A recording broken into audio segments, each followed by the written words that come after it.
नमस्कार, मी दृष्टी तुमचं सगळ्यांचं स्वागत करते दृष्टीज किचनमध्ये. आज इथे मी बनवणार आहे दिवाळीच्या फराळमध्ये सगळ्यांची आवडती म्हणजे चकली. खायला खूप मस्त लागते आणि अगदी अशी क्रिस्पी आणि कुरकुरीत अशी आपली चकली तयार होणार आहे. खमंग आणि एकदम अशी मी तुम्हाला ह्या व्हिडिओमध्ये भाजणीपासून पूर्ण आपण कशी चकली तयार करायची ते दाखवणार आहे. कुठेही मध्ये व्हिडिओ स्किप करू नका. आणि अशा प्रकारे जर तुम्ही चकली बनवली ना तर तुमची चकली गाळताना किंवा तळताना देखील तुटणार नाही. त्यासाठी तुम्हाला हा पूर्ण व्हिडिओ बघावा लागेल आणि खायला तर ही खूपच मस्त लागते. चला मग आपण पटकन वळूया आजच्या रेसिपीकडे.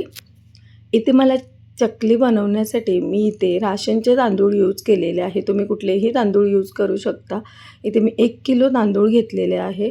हे आपल्याला स्वच्छ धुवून सुकून घ्यायचे आहे किंवा तुम्ही ओल्या कपड्याने पुसून घेतले तरी चालेल. त्यानंतर मी 1 वाटी इथे आपले पोहे घेतलेले. पोहे आपण रोजच्या जेवणामध्ये म्हणजे जाडे पोहे आहेत तेच घ्यायचे आहे. त्यानंतर इथे आपल्याला डाळ घ्यायची आहे. इथे मी मूग डाळ अर्धी वाटी घेतलेली आहे. त्याचप्रमाणे अर्धी वाटी उडद डाळ घेतलेली आहे. हे दोन्ही डाळीचं प्रमाण सेम घ्यायचं आहे. मग इथे मी 1 वाटीला थोडंसं कमी असे साबुदाणे घेतलेले आहे आणि एक पूर्ण भरून अशी चणा डाळ घेतलेली आहे. आणि मग आपल्याला इथे थोडेसे धणे घ्यायचे. मी इथे अर्धी वाटी घेतले म्हणजे एक 2 ते 3 चमचे मोठे चमचे धणे घ्यायचे आपल्याला. आणि हे आता आपल्याला तांदूळ आहेत ना, जर तुम्ही धुवून सुकवून नाही घेतले ना तर ओल्या कपड्याने पुसून घेऊ शकता. हे बघा अशा प्रकारे स्वच्छ कपडा घ्यायचा आणि पुसून घ्यायचा आहे. ओला म्हणजे अगदी ओला नाही, घट्ट पिळून घ्यायचा आहे कपडा. हे बघा. आणि थोडा वेळ आपल्याला हे पंख्याखाली सुकवून घ्यायचं आहे. आणि अशाच प्रकारे आपण डाळी पण जे सगळ्या डाळी घेतल्यात ना ते स्वच्छ अशा कपड्याने पुसून हलकंसं पंख्याखाली पुसून घ्यायचे आहे. त्यानंतर इथे मी जे 1 किलो तांदूळ घेतलेले आहे ते एकदम भाजून नाही घ्यायचे. त्याला मी 3 भागमध्ये इक्वली डिवाईड केलेले आहे. मग आपल्याला कढई गरम करून अगदी बारीक गॅसवर आपल्याला हे 8-10 मिनटं भाजून घ्यायचे आहे. हे बघा. आणि एकदम असे क्रिस्पी म्हणजे कुरकुरीत होईपर्यंत मी पुढे दाखवणार आहे की किती असं म्हणजे तांदूळ आपला जे आहे ना तो कडक असला पाहिजे. नाहीतर कसं जे आपण जेव्हा हे चक्कीमध्ये दळायला देतो तेव्हा त्याचं जे पीठ आहे ते व्यवस्थित असं येत नाही. म्हणून आपल्याला एकदम असं कुरकुरीत असं तांदूळ भाजून घ्यायचं आहे. आणि हे भाजताना आपल्याला कंटिन्यू फिरवत भाजायचं आहे. नाहीतर एखादा तांदूळ जास्त जळतो, एखादा कच्चा राहतो. त्यामुळे चकलीची टेस्ट देखील बिघडू शकते. म्हणून आपल्याला हे कंटिन्यू फिरवत, हे बघा तुम्ही बघू शकता हलकासा कलर चेंज झाला पाहिजे. जास्त हे काळपट असे नाही झालेले पाहिजे. आणि हे आपल्याला पूर्ण असं बारीक गॅसवरच भाजायचे. हे बघा अशा प्रकारे तांदूळ तुटलेला पाहिजे आपल्याला. मग व्यवस्थित असं आपलं तांदूळ भाजून घ्यायचे आहे. मग एका पसरट भांड्यामध्ये किंवा परातीमध्ये तुम्ही काढायचे आहे. हे आपल्याला थंड करून घ्यायचे आहे. अशाच प्रकारे बाकीचे पण तांदूळ आपल्याला भाजून घ्यायचे आहे. हे बघा.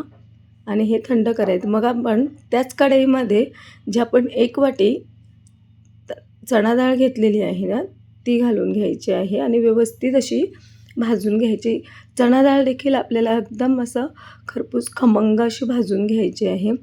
तुम्हाला चणा डाळ भाजताना चणा डाळ जर म्हणजे भाजली ना की त्याचा एक मस्त भाजलेला बेसनचा वास येतो. म्हणजे जसं आपण बेसन भाजताना कसा वास येतो तसं चणा डाळ भाजताना देखील मस्त असा डाळीचा सुगंध पसरतो. आणि ही पण आपल्याला बारीक गॅसवरच भाजून घ्यायची आहे. कोणत्याही डाळी आपल्याला भाजताना गॅस फास्ट नाही ठेवायचा. एकदम स्लो गॅसवरच आपल्याला कंटिन्यू हे फिरवत असं भाजून घ्यायचं. आणि आधेमध्ये आपल्याला हे जे आपण तांदूळ परातीमध्ये काढलेले आहे ना ते असं फिरवत राहायचं आहे. जेणेकरून आपलं तांदळाचं जे गरम ह्याच्यामध्ये मॉइश्चर जमा होतो आणि ते पटकन असे थंड होत नाही. म्हणून हे आधेमध्ये असं फिरवत राहायचं आहे. त्यानंतर चणा डाळ भाजून झाली ना की उडद डाळ आणि मूग डाळ आपण एकत्र भाजली तरी काही हरकत नाही. कारण दोन्ही डाळींचे जे साईज आणि शेप जे असते ते सेम असतं. त्यामुळे आपण हे एकत्र भाजलं तरी काय नाही. हे पण आपल्याला अगदी जास्त भाजायचं नाही आहे. हलकासा कलर चेंज होईपर्यंतच भाजायचं आहे. हे पण म्हणजे असं थोडंसं क्रिस्पीनेस येईपर्यंत भाजायचं आहे. आणि हे पण डाळ आपल्याला भाजताना एकदम गॅस बारीक ठेवायचा आहे. कंटिन्यू असं फिरवत राहायचं आहे. जर आपल्या डाळी देखील भाजताना जर जळल्या ना तर जी आपली चकलीची जी टेस्ट आहे ना, ती चांगली नाही लागणार, अशी कडवट टेस्ट येणार आहे. म्हणून कुठलंही साहित्य भाजताना आपल्याला जास्त भाजायचं नाही किंवा ते जळेपर्यंत भाजायचं नाही आहे. अगदी त्याचा भाजलं की खमंग वास येतो, असं म्हणजे सुगंध पसरतो, तोपर्यंत आपल्याला भाजायचं आहे. हे बघा तुम्ही बघू शकता. व्यवस्थित असं हलकासा कलर चेंज होईपर्यंत आपल्याला हे भाजून घ्यायचं आहे. हे देखील डाळी आपल्याला परातीमध्ये काढून घ्यायचे आहे. हे बघा. आणि जसे मी बोलले, की मध्ये हे आपण जे परातीमध्ये काढून घेतलेले आहे ते अधेमध्ये असं फिरवत राहायचं आहे, जेणेकरून त्याच्यामध्ये मॉइश्चर जमा नाही होणार आहे. मग आपल्याला ह्याच कढईमध्ये जे आपण साबुदाणे घेतलेत ना, ते पण भाजून घ्यायचे आहे. साबुदाणे पण व्यवस्थित असे भाजून घ्यायचे आहे बारीक गॅसवर. आणि साबुदाणा जे आपण ह्याच्यामध्ये घातलं आहे ना, भाजला की तुम्हाला लगेच कळेल ते ना आपोआप असं फुलतात. म्हणजे तुम्ही आता बघू शकता, मी पुढे व्हिडिओमध्ये दाखवणारच आहे. हे बघा, जसं आपण कंटिन्यू फिरवत राहायचे आहे. तुम्हाला मी दाखवण्यासाठी इथे फिरवणं थांबवलं आहे बघा, तुम्ही बघू शकता. ते असे म्हणजे भाजले की थोडेसे हलतात, म्हणजे उडतात असे, बघू शकता. असे व्यवस्थित आपल्याला साबुदाणा फुलेपर्यंत भाजून घ्यायचं आहे. तुम्ही बघू शकता ह्याची शेप बघा. जसा गोल आकार असतो तो फुललं की थोडीशी शेप त्याची वेगळी होते. तोपर्यंत आपल्याला हे व्यवस्थित असं भाजून घ्यायचं आहे. बारीक गॅसवरच भाजायचं आहे कंटिन्यू हलवत. हे बघा, अशा प्रकारे आपल्याला हे पण परातीमध्ये काढून घ्यायचं आहे. मग इथे आपल्याला हे असं फिरवत राहायचं आहे, म्हणजे जेणेकरून आपलं हे पटकन थंड होतं आणि त्याच्यामध्ये गरम वाफ असल्यामुळे मॉइश्चर पण जमा होत नाही. असं कंटिन्यू आपल्याला हे मध्ये-मध्ये फिरवत राहायचे आहे. त्यानंतर त्याच कढईमध्ये आपण जे पोहे घेतलेले, पोहे घेताना चाळून घ्यायचे आहे, जेणेकरून त्याची पावडर जी असेल ती पटकन अशी जळते. त्यामुळे आपल्याला हे चाळून घ्यायचे आहे. पोहे पण अगदी असे थोडेसे क्रिस्पी होईपर्यंत भाजायचे आहे. जास्त वेळ भाजायची गरज नाही. हे बघा, लगेच हाताने तुटतं आणि पोहेला भाजायला जास्त वेळ नाही लागत. हे देखील आपल्याला परातीमध्ये काढून घ्यायचे आहे. पुन्हा एकदा असं व्यवस्थित फिरवून घ्यायचं आहे बघा, अशा प्रकारे. त्यानंतर इथे आपल्याला त्याच कढईमध्ये जे आपण धने घेतलेले आहे ते घालून घ्यायचे आहे. धने मी इथे 2-3 चमचे घेतलेले आहे, म्हणजे साधारणतः छोटी अर्धी वाटी घेतलेली आहे. हे जास्त पण घातलं की धण्याचा वास जे आहे ना चकलीमध्ये जास्त येतो आणि अगदी बारीक गॅसवर भाजा. इथे आणि अजून मी 2 मोठे चमचे जिरं घेतलेलं आणि एक साधारणतः छोटा चमचा ओवा घेतलेला आहे. कारण ओवा इथे मी जास्त नाही घालणार. पुढे मी अजून ओवा यूज करणार आहे, त्यामुळे इथे जास्त ओवा नाही घातलेला आहे.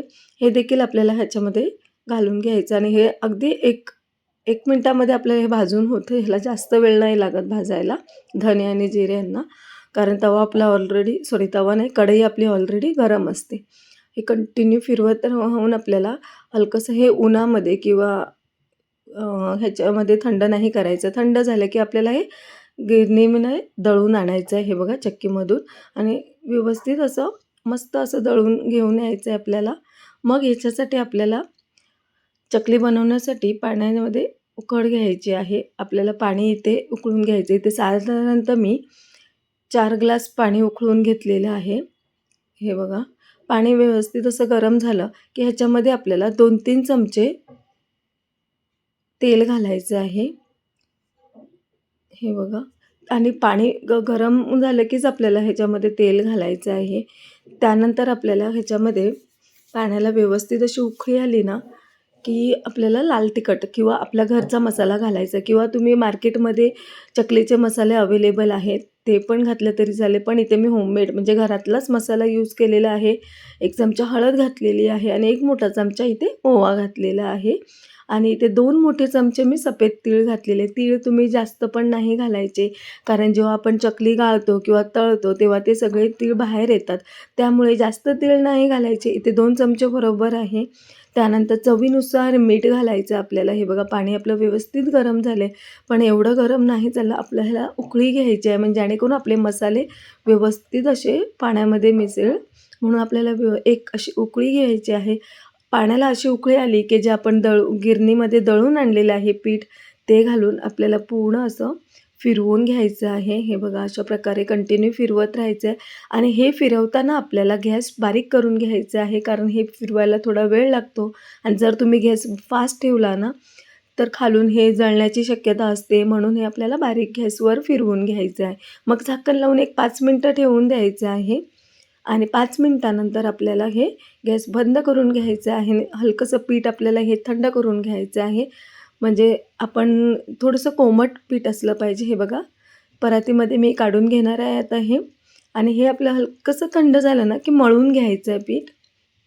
आणि ह्याच्यामध्ये जर तुम्ही पाण्याचं जे उकळ घेतो तेव्हा पाणी थोडं कमी जास्त झालं तर काहीही प्रॉब्लेम नाही. पीठ मळताना जर आपलं पीठ असं घट्ट वाटलं, पाणी थोडं अजून लागलं, तर हलकंसं तुम्ही कोमट पाणी घेऊन थोडं घालून एक शिंपड अशी मारून मळू शकता. काहीही प्रॉब्लेम नाही. थोडा पाण्याचा अंदाज चुकला तरी काही प्रॉब्लेम होत नाही. जेणेकरून आपण पीठ जे आहे आणि ह्याच्यामध्ये तुम्ही थंड नका पाणी यूज करू. जर पाणी लागलंच तर थोडंसं कोमट पाणी घ्या. हे बघा, अशा प्रकारे थोडं पाणी घालत आपल्याला हे व्यवस्थित मळून घ्यायचं आहे. आणि हे मळताना हे हात खूपच दुखतात. त्यामुळे मी ह्याच्यामध्ये एक ट्रिक यूज केलेली आहे. तुम्ही देखील अशीच ट्रिक यूज करा. आपल्याला जे आपण लसूण ठेचायचा, जे खलबत्त्याचा जे आपला दगड असतो, त्याने असं अगदी 5-10 मिनटं टेचून घ्यायचं. म्हणजे जेवढा राग आहे तेवढा राग पिठावर काढून घ्यायचं आहे दगडाने टेचत आणि मस्त असं स्मूथ असं आपल्याला पीठ मळून घ्यायचं बघा. आणि त्यानंतर आपल्याला 1-2 चमचे तेल लावून पुन्हा एकदा हाताने असं मळून घ्यायचं आहे आणि व्यवस्थित आपलं हे बघा, तुम्ही बघू शकता किती पीठ व्यवस्थित असं मळलेलं गेलेलं आहे. कुठेही असे पिठाला चीर नाही आहे. व्यवस्थित मळून घ्यायचं आहे. त्यानंतर असे रोल बनवून घ्यायचे आहेत. हे बघा, व्यवस्थित रोल झाले की आपल्या चकलीच्या साच्याचं जे प्लेट असते ती आपल्याला साच्यामध्ये घालून त्याला तेल लावून घ्यायचं आहे. तेल आपल्याला तुम्ही चमच्याने किंवा ब्रशने व्यवस्थित असं लावून घ्या चारही बाजूने, जेणेकरून आपलं पीठ साच्याला जास्त चिपकत नाही. हे बघा, ते जास्त चिटकलं ना म्हणजे कसं आपलं मेहनत जास्त लागते. त्यामुळे हे थोडंसं तेल लावायचं, जेणेकरून पटकन असं आपलं जे आपण गाळतो ना चकली, तेव्हा व्यवस्थित पडली जाते ती. आणि अशा पद्धतीने जर तुम्ही चकली जर बनवली ना किंवा चकलीचं पीठ व्यवस्थित मळून घेतलं ना, तर कुठलीही चकली तुमची, हे बघा, बघू शकता तुम्ही. माझा ॲक्च्युली गाळताना व्हिडिओ डिलीट झालेला आहे. तर तुम्ही व्यवस्थित असं गाळून घ्यायची आहे आणि मस्त असा आकार द्यायचा आहे. आणि अगदी गरम तेल नाही करायचं आहे, हलकंसं गरम तेल करायचं आहे. आणि आपल्याला तेलामध्ये ही चकली तळून घ्यायची आहे. पण घातल्या आपल्याला हे उलट नाही करायचे. हे बघा, थोडंसं 1 मिनटं ठेवून द्यायचं. त्यानंतर आपल्याला हे उलट करायचे आहे. थोडंसं म्हणजे तुम्ही बघू शकता तेलाचे आपण जेव्हा चकली घालतो ना, तेलाला जास्त असे बबल्स येतात. थोडेसे कमी झाले की उलट करायचे आणि हे बारीक गॅसवरच आपल्याला 8-10 मिनटं चकली बारीक गॅसवर भाजून घ्यायची किंवा तळून घ्यायची आहे, जेणेकरून ह्याच्यामध्ये मस्त एक क्रिस्पीनेस येतो. तुम्ही बघू शकता. आणि चकली जेव्हा आपली भाजून झाली ना, की तेलाच्या ते तळाला म्हणजे कढईच्या तळाला जाऊन बसते. म्हणजे आपली चकली जी आहे ती मस्त अशी क्रिस्पी आणि कुरकुरीत भाजून झालेली आहे म्हणून समजायचं. आणि अशा प्रकारे ही आपली भाजणीची चकली रेडी झालेली आहे. तुम्ही बघू शकता किती मस्त अशी चकली झालेली आहे. आणि अशा प्रकारे जर तुम्ही पूर्ण सगळे जशी मी रेसिपी शेअर केली आहे तशी जर बनवली ना, तर तुमची देखील चकली अशी मस्त अशी कुरकुरीत आणि खमंग आणि क्रिस्पी बनणार आहे. जेवढं काही मी साहित्य सांगितले आहे त्याचप्रमाणे जर तुम्ही साहित्य घेतलं ना, तर योग्य प्रमाण आहे हे. तुमची देखील चकली अशीच बनणार आहे. मग आजची माझी रेसिपी जर तुम्हाला आवडली असेल ना, तर दिवाळीच्या फराळमध्ये नक्की ही चकली तुम्ही ट्राय करा. बघा किती मस्त अशी झालेली आहे. ही खायला खूपच मस्त लागते आणि त्याचं जे खमंग येतो म्हणजे जे आपण भाजणीने जे चकल्या करतो ना, वाव, त्या खायला खूपच मस्त लागतात. हे बघा, तुम्ही बघा किती कुरकुरीत अशा झालेल्या आहेत. कोणतीही चकली आपली गाळताना तुटणार नाही किंवा तळताना तुटणार नाही. जर तुम्ही हेच प्रमाण आणि अशा प्रमाणे पीठ पण मळलं ना, तर काहीही प्रॉब्लेम होणार नाही आणि प्लस तुमचा हात देखील दुखणार. त्या दगडाने नक्की ते पीठ टेचा. तुम्ही बघू शकता सगळ्या चकल्यांचा एकसारखा कलर म्हणजे एकसारखे तळलेले आहे. कुठलीही जास्त भाजलेली किंवा जास्त कमी तळलेली नाही आहे. आणि अशा पद्धतीने जर तुम्ही चकल्या बनवल्या ना, तर अगदी मस्त अशा होणार आहे. आणि आजची माझी रेसिपी जर तुम्हाला आवडली असेल तर नक्की माझ्या चॅनलला लाईक, शेअर, सबस्क्राईब करा. थँक्यू.